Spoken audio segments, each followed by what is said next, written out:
جبور هایا گشتی تپازده ایلول دا سال 2014 دا چتاین داعش دست بیریش لسر کوبانه و گندوارن ویکر به همو هبتین خواه و هزاران چتاین و چکن گران لهمبر کوبانه بکار آنین هر وها دولت ترک با آوائن جدا پشگری دا چتاین داعش و نزدیکی 305 گندن کوبانی داگیر کرن و کتن ناف باجارا کوبانه لهمبر وان ایریشان بر خدانه که دیروکی یا شروانن پیک هات هیوی همو جهان بر خدانن شروانن کرد بو جبو پشتگیری شروانن کرد لهمو باجارن جهان گلی کرد دوستن کرد و آزادی خواست داکتن قادا و پشتگیری دان بر خدانه کوبانه گلک سازی و رخستن جواکن سیویل و اکتاویستن دلخواز و کرد برور کتن لبو تفگره و هر وها فدکاری شروانان خورد بو پشتگیریشی زیده ترد بو و لسرسر جهان جبو پشتگیری برخودان کوبانه چالاکی دهاتن کرن به میلیونان کس جئول مذهب و نتاون جدا که آلن یا بکه و یا بجهلدان و جبو سلاف کرنا برخودان کوبانه لگلک ولاتن داکتن کولانان ملي وادحان بو فرماندي وجبي كارواني يكو سيبو بناوي حماه و پێشمەرگە حەچار کاروان ئێمە سەربەریاری بەرلەمانی کوردستان 2014 ئەو شەڕی داعشی قورس لە گروپی داعش و لەگەڵ شەرەفان کۆبانی ئێمە نمونەکی هێزێکی پێشمەرگە لەسەر وزارەتی پێشمەرگە من فەرماندی ئەو ڕەتلی عەسکەری بوو لە ڕۆژی 28 2014 ئێمە ڕێکەتن زۆر سوپاس کە بۆ خەڵکی کوردستان و بۆ خەڵکی کوردێمەی تورکیا ئەو پێشوازی بۆ ئەو هێزی پێشمەرگە ئێوە هەمووی ئاگادار بوو بن و شەرێکی زۆر قورس بوو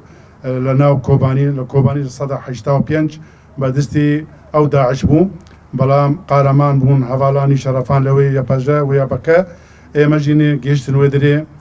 ڕۆژی 31 یەکەم ڕۆژ ئێمە چووکەدر پێشوازی لە هەواڵان ئەنوەر مسلم و ئاسیا عەبدوڵڵا و ئەو فەرماندە پێشوازی ئێمە کردن یەکەم ڕۆژ ئێمە ئیشی خۆکردن تەحالفێکی باش لەگەڵ ئەمریکا جیا بوو ڕۆژ بە ڕۆژ ئێمە ئیشی خۆ کرد چەکێکی زۆر قرس لەگەڵ ئەو پێشمەرگە بوو تەقەمەرێکی زۆر هەبوو طبعا حالەتێکی معنەوی بوو ڕاستی 160 نەفەر بوو بەڵام حالەتێکی معنەوی و پێشمەرگە هات لەگەڵ ئەو هەواڵان بۆ یە وەفاتی عملیاتی مشتەرەکمە دروست کرد ڕۆژ بە ڕۆژ ئێمە حکەت حالەتێکی دیفاع و ئەو داعش نەماوە توجان گروپی داعش لە وەجبێ کاروان یەکەم زۆر قرس بوو لە دەرەوەی وڵات هات بوون بەڵام ڕۆژ بە ڕۆژ ئەو پێشمەرگە ئەو هەواڵان شەرەفان قەواتی کوردی لەوێ توار العیسا لەوێژی بوو ئێمە حمە بە یەک دەست ئیش کرد ڕۆژ بە ڕۆژ ئێمە سەرکەفتەنانی زۆر دەستخۆش نەهاژی هەگەر ڕاستیژی ڕۆژێکی پیرۆزە هەموو لایەنی سیاسی لێرە ئامادەنە بۆیژی گەلک لایەنان گەلک کەسان دخواستن ببێ ڕۆژێ ببێ بۆنەیە هەستین خوا بینە سەر زمان لێدوانی خوا بدن ji بۆی wê em jî dawetî wan dikin dawetî Komîleyê Komûnîstî Îran dikin kak Hesan ba bifermê لە گیانبەختکردوانێک کە بە خوێنی گەشی خۆیان کوبانیان کرد بە مێژوو پیرۆزبایی یەکەم لە بنەماڵەکانیان لە خەڵکی کوردستان و هەروەها لەو خەڵکە ئازادی خوازەی کە لە گۆشە و کەناری جیهانەوە هاتن و بوون بە ڕەمزێک بۆ سەرکەوتنی کوبانی. کوبانی پاش مەقاوبەتێکی قارەمانانەی نزیکەی مانگێک بە تەنیا توانی ئەو سەرکەوتنە مسۆگەر بکە. هەموو دەزانین کە ئەو قارەمانەتیە لەسەر دەستی ئەو ژن و پیاوانە کرا کە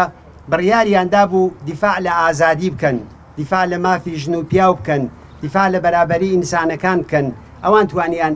ئەو قارەمانەتیە مسۆگەرکەن. مانگێک گوزەرا بوو کە هێزەکانی ئەمریکا و ئەوانی دیکە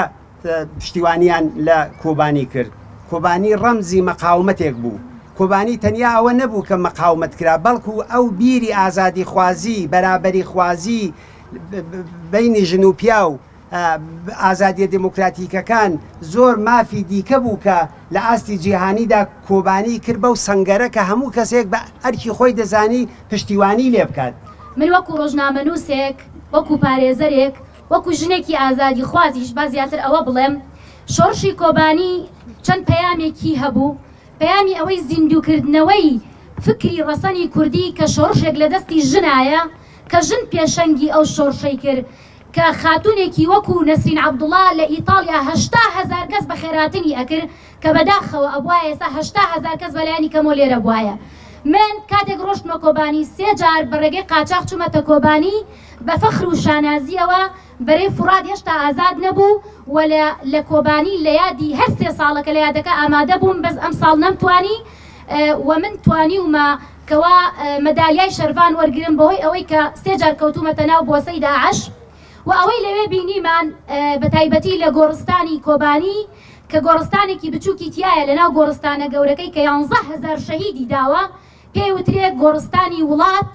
کە ئەم گۆڕستانە تایبەتە بەو گەنجانەی کەوا خەڵکی هەر 4 پارچەی کوردستان بوون کەواتە گۆڕستانی کۆبانی وەکو وڵاتێکی لێهات کەوا هەموو گەلی کوردی یەک خستەوە کەوا هەموو گەلی کوردی کرد بە یەک